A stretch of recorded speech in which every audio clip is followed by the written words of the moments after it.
Hello, and welcome to Making Sense of It. This is brought to you by the Glasser Institute for Choice Theory. And each week we have a speaker that enlightens us to the ins and outs of the concepts of Dr. William Glasser, choice theory and reality therapy. And today our speaker is Wendall Walker, and he's going to be talking with us about quality schools. And he's kind of taking us back a few years, back to 1996, I believe it is, and bringing it up to the fact that how that good quality remains good quality no matter how many years down the road. So, welcome everyone. And after we have the presentation, then we'll close off the recording and there will be opportunity for people to ask questions or make comments. So welcome everyone. And Wendell, hello, how are you? Thank you. You said there would be a round of applause at the beginning. Well, we No? can do it. Yes, No? yes. Come on, people, help me out here. Well, it's interesting. There are personality characteristics or strengths that work for you and against you at times. Okay, what works for me is kind of energy and moving around and what have you. But then part of the time I'm not as organized. So today we will see a contrast between Mona and Sharon and Sue and Stephen, nicely organized, and me kind of freelancing. And hopefully I keep enough of it where it's making sense that there'll be something worthwhile. I started off, so the exact title is The Glasser Quality School Approach to Discipline. So I quickly looked up discipline to see what, was it not the dictionary, and I guess I got a copy of the dictionary. One definition of discipline is training people to obey rules, okay, like or training or teaching them or guiding them, instructing, modeling, what have you, to learn like family rules and norms, societal, school, workplace, that sort of thing. And part of discipline traditionally has been using punishment to correct or try to bring people in line under the expected behavior. The word discipline also is used, especially in higher education. A person teaches at a university, you say, well, what discipline are you in? Are you in physical sciences? Are you in management? Are you in education or what have you? So that's another use of it. And another use of the word discipline has to do with self-discipline. In other words, being able on my own to behave and function with others in a relatively controlled way so that we have, some compatibility. And of course, that would be kind of the ideal goal, is for people to learn and to discipline themselves rather than having an external thing. And of course, the whole idea of punishment is directly from the external control psychology mentality. I also saw somewhere else that said there were three types of discipline, and there was preventive, which means, kind of doing things ahead of time. So maybe discipline problems, so-called discipline problems, violations of the norms won't occur or will occur less often. And so preventive, supportive, and corrective on those things too. So just a hint about that. So how did Glasser get from his beginnings to this point of the Glasser Quality School Approach to Discipline Problems? We know that Glasser graduated school Case Western in Cleveland. And there's my friend Roy McGreevy, an inventor. And he's working on a tennis courtside, portable, fully functional, digital, electronic, state-of-the-art tennis and pickleball scoring machine that would be right courtside. I have to acknowledge him too. So Glasser moved from Cleveland to Los Angeles to get his, the stuff you got to do after you graduate from medical school. I guess also, and Dave can probably confirm these things. Glasser, I believe he said that at the medical school he went to, there were no grades. You had to demonstrate knowledge and competency in everything, and once you did, you were passed, and like an ungraded class. So he went out there, did his internship. There's a better word for it, at the Veterans Hospital in West Los Angeles. He afterwards, my understanding is that he never got referrals from the psychiatric community for his psychiatric practice. He got a gig with the Ventura School for Girls, which entailed a good bit of travel, driving out there and back every day. And he was there for about 7 years. And while he was there, he implemented his approach to working with people, and which probably wasn't even called anything at that time. And they had tremendous success with girls changing their behavior, less problems, less fighting, less,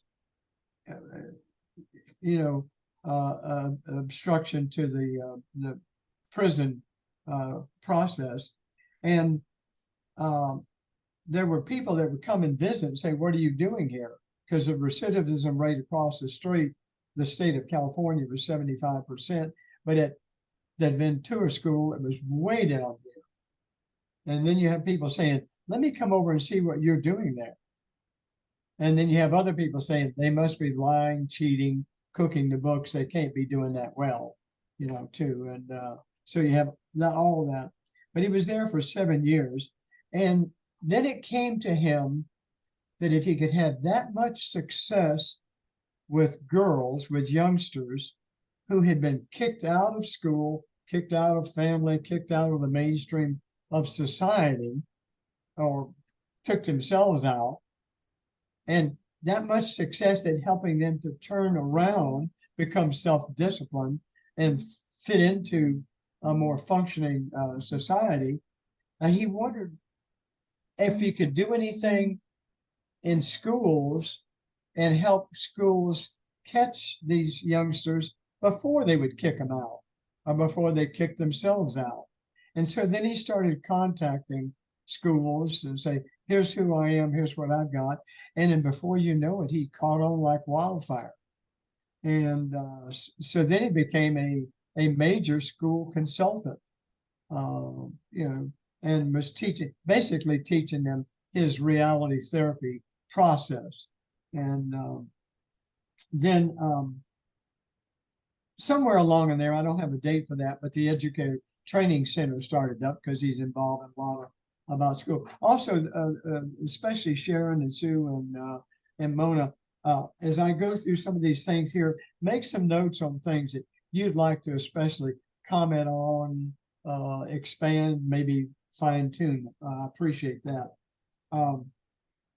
Then in 1969, he wrote, the Institute for Reality Therapy was formed in 1967.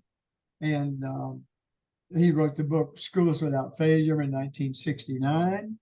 So he had a lot of experience there. That caught on. Most of the teachers from back in that era that I talked to have read Schools Without Failure. I don't know anymore today if they would on their own or part of it, but they were familiar with that too. Then he's going along with more of the schools. And then somewhere around 1974, this whole focus on discipline came in, and he kind of formalized it into this Glasser approach to discipline. I think this is the only copy of this brochure that I have, and I had dug it out of a box. I think literally, if he didn't say the words, he intended for people to take all of these that they had and just throw them away, get rid of them. at some time later on. But this caught on like wildfire. On the back page, there are about 20 schools around the country, Michigan, Illinois, North Carolina, California, the schools that were sending in reports of how this Glasser approach to discipline was helping them. And inside it says, and they did kind of quasi research. I wish we had this kind of research today on the quality schools and other things, but literally they had numbers that they got from these schools. And so they're reporting that suspensions in schools decreased 50 to 80% in junior and senior high schools. Fighting decreased 10% to 90% in the different places. Vandalism, statistically significant decrease. Teacher morale went way up. Educational leadership, people had more time to do school stuff rather than discipline. Just everything was just positive. So they reported that from all these schools. And this was the thing, people loved it. And basically what it was the reality therapy, original 8 steps applied, to this process. And what am I doing? Is it helping? What are you doing? I saw you. We got to work this out, separate people so that they're not hurting others, and making a plan and all that. Kind of the reality therapy process applied to these specific discipline problems. And people loved it. And it was working for them, and they were doing well. So you see all the elements there of prevention and teaching were there to begin with. And we went along. Then he ran into William Powers and control theory, and ran into Deming and quality management stuff. And then in somewhere along that time, the Institute changed name to the Institute for Control Theory, Reality Therapy, and Quality Management. So he added in all the quality ideas. And then he started changing and expanding his ideas about school, and then developed the quality school model. He was in and out of the school where Brad Green was, the Apollo High School in Los Angeles. Glasser was physically there days and days and days throughout the year. And then that gave him the opportunity to write the book, The Quality School, and develop that model. And some of you may have, I've said before, may have heard Brad Green say, Brad Green, who at one time was doing about 30 basic intensive trainings a year on the quality school model. He was around everywhere. And he would say to people, I was a very successful external control manager in the system. And then he said, then I became kind of a lead manager, that sort of thing. And the physical relief, the psychological, the time spent was just marvelous. The turnover was interesting. Then things are going along with the quality school. We had a lot of our colleagues, former colleagues, who were doing a lot of training in school. And then in 1996, 1995, Bill and Carlene got married a couple of years after Naomi died. And they were making a 90-day swing through Australia, New Zealand, Southeast Asia, everywhere. And Australia had a great amount of love and people, and from schools and what have you. But one of the things that happened is that one of our colleagues had added a model of restitution as a way for making things right, what have you. And it seemed like more people were locking onto that than they were the quality school model. And this was a turning point for Glasser, the spring of '96. And he sent a letter, I've got a copy of it here, back to Linda Harshman to send out to faculty. And then at the Albuquerque conference, he made it real clear. They were then asking faculty to teach only Glasser stuff and not other things like restitution and what have you, and not to teach, get rid of the discipline stuff, get rid of that. And we lost a lot of faculty. They left. Some left because they were not that active. Others left and formed up a parallel organization.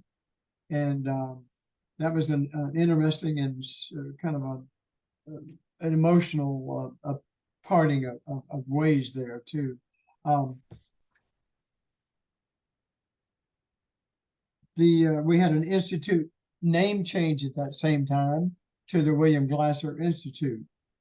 And then let's see what I've got. Oh, at that Albuquerque,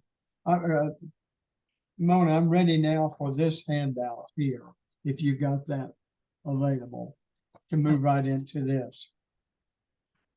At that Albuquerque conference, Glasser spoke about his approach to discipline issues. And so I took good notes on that. I don't know if I tested this out with him later or not, but that's where this handout comes from. His exact,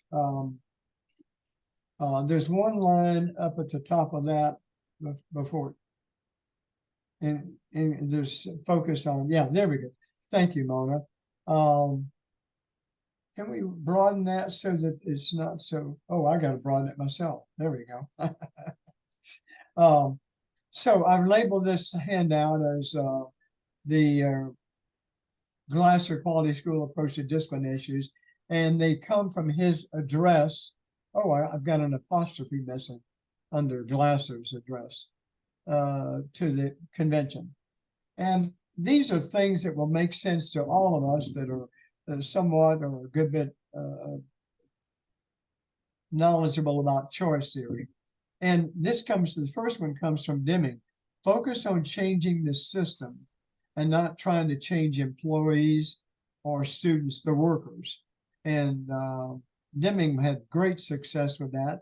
And Glasser adopted that. Let's change the system, make it more user-friendly, and then people won't have reasons to obstruct and go up against, okay? And to that extent, engage in lead management rather than boss management. So what we're talking about here is moving to a control theory, internal locus of control mentality rather than external control. And when people are pushed on like this, a lot of times they fight back or just check out. Anything that Glasser started doing there along that time period would involve teaching choice theory to everyone in the system. And you'd start with the faculty, at least exposing them to them. And not all faculty would necessarily adopt or become believers in the choice theory thing, but teaching it to the faculty, the staff, and then the students and the parents. A lot of you know Bentley in the first Glasser Quality School, Huntington Woods Elementary in Wyoming, Michigan, a suburb of Grand Rapids. The students knew, these are elementary kids, they knew choice theory, and they would take those students and they did presentations to large groups of people. They even, they charged, everybody wanted to come there and see what they were doing, the Glasser Quality School, and they charged them a $45 fee or a contribution, and they made a lot of money, and that gave them money to do things. It was marvelous too.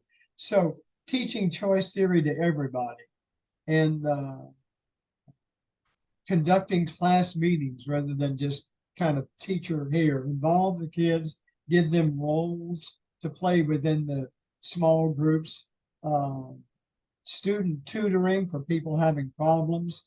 And one of the things they did there, they had older kids in higher grades who would volunteer to tutor kids in a lower grade. And even when the kids moved out and moved into middle school, they would come back to the school and provide some tutoring and mentoring and helping and support, that sort of thing too.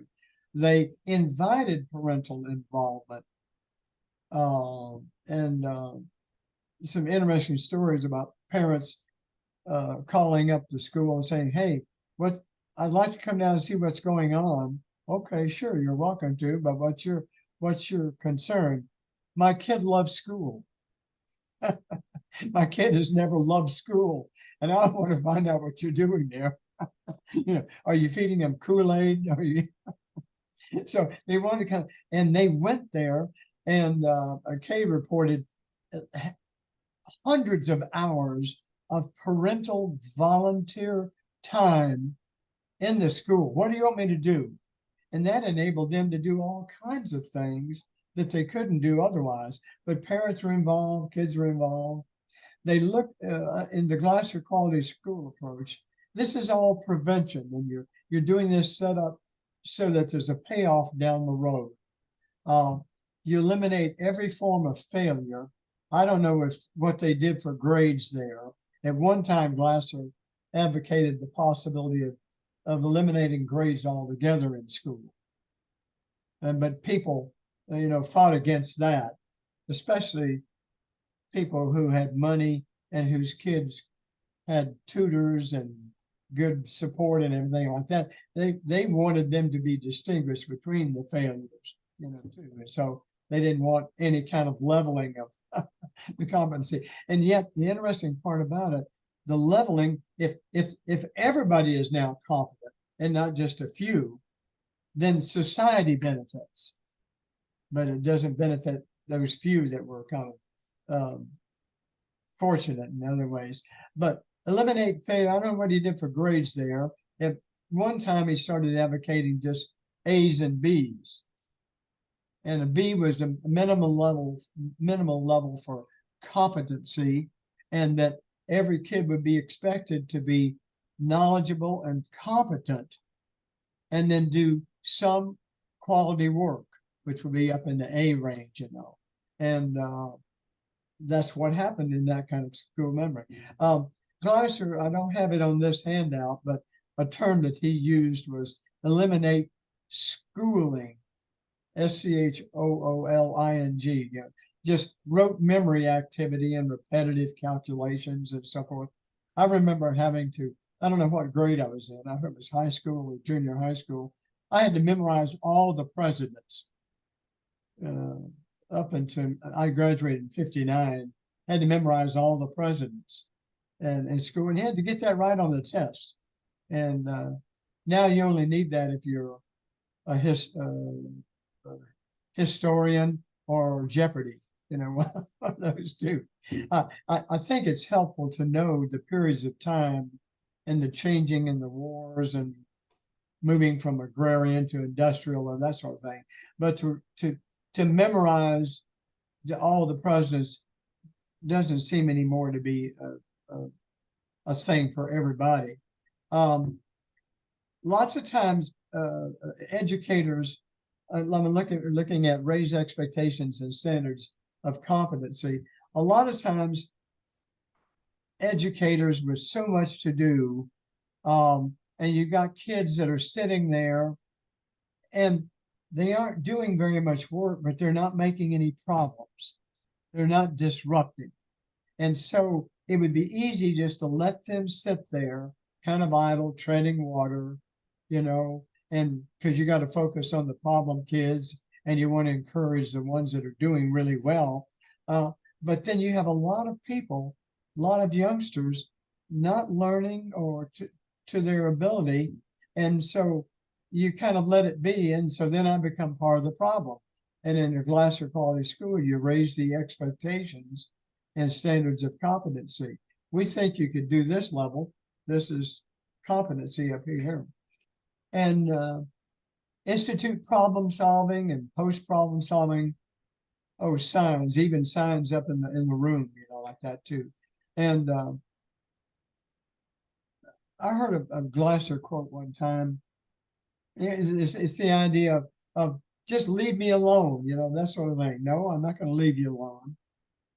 I'm trying to connect with you here. I'm trying to figure out how we can make things better for you, and you're unhappy, and how we can make it's difficult for me, how we can work this out. It's a work it out rather than kick them out mentality. I like that phrase. Work it out rather than kick them out. Institute problem solving. And of course, in the Glasser Quality School, rather than a oppositional kind of a clash like this, they're trying to create a warm, friendly, trusting environment. And yet a lot of kids wouldn't trust that approach, especially if they come from a home where it's not such like that too. Focus on continual improvement, but this is one of the high elements in Deming's quality management stuff. Continual improvement. Sometimes in training, and as I start talking about quality stuff in Deming, I'll say to people, name, this is maybe a good many years back, name the J.D. Powers #1 automobile manufacturer last year. And they may say Mercedes-Benz or Lexus or something like that. And I say, so they've got the #1 car, the #1 quality car in 1994 or something like that, or 2010. Will they make the same car next year exactly since they've got the best car? No. People know this. What do you mean no? Oh, they'll make changes. Why would they make changes if they've got the best car? Or well, the other people are stealing their ideas, making the same features for less money, making more improvements on it. And they've got a Lexus sitting in their factory, breaking it down, looking at all the parts, that's right. So in a free market society, continual improvement is the way for staying alive, keeping your head above water. So implementing that idea in school, and okay, you got a C+ or a B- something on this paper. If I gave you more time to work on it and some maybe help from somebody else, would you want to work on it and see if you can make it better? Well, even that idea, people would pick up on that. Here's one that I could use some help on from other people a little bit later on. Eliminate elections, I guess, like student council, president, and that sort of thing. But he said eliminate elections and just use voluntary rotation on jobs or things in school. I'm a little bit fuzzy on that one too. Glasser was big on bringing people from the community into the classroom to talk about jobs that they do so that people could learn. And one of the things that school is doing is trying to prepare people to become functional citizens, contributing citizens in society. So you have people come in and you see what they do, and it makes it finally kind of getting involved with students, being user-friendly with them rather than oppositional with them too. And so my final statement here, these are just examples of some things that a school could do. They're a little bit general, but each school should develop what seems right for them. And ideas should be based on an understanding of choice theory. And the techniques used by someone else may be helpful for them, but may not work for me. And of course, in this final statement, there's a lot of intrinsic satisfaction in figuring out how to make things better ourselves. So it's an interesting thing, Glasser, moving from his approach on discipline early on, which had preventive things and problem solving, but it also got into corrective and punishment, what have you. And then he finally rejected that. And then what happens in these Glasser quality schools, virtually all those negative metrics, as they say, disappear. Cooperation, graduation, grades, test scores for the states and things like that. So The Glasser Quality School approach to discipline issues is to do all these other things to make school a good place where kids then would want to participate and cooperate and contribute to. Thank you very much. Well, thank you very much. Yes, yes, yes, yes. Quite thorough going from 96 on up to today. And there are still a lot of people. Maybe there may not be as many quality schools, but there are a lot of quality teachers in the schools, and they definitely make a major impact on schools. So thank you very much, Wendell, and thank you for being here. And we will close the recording, and please stay around for chit chat.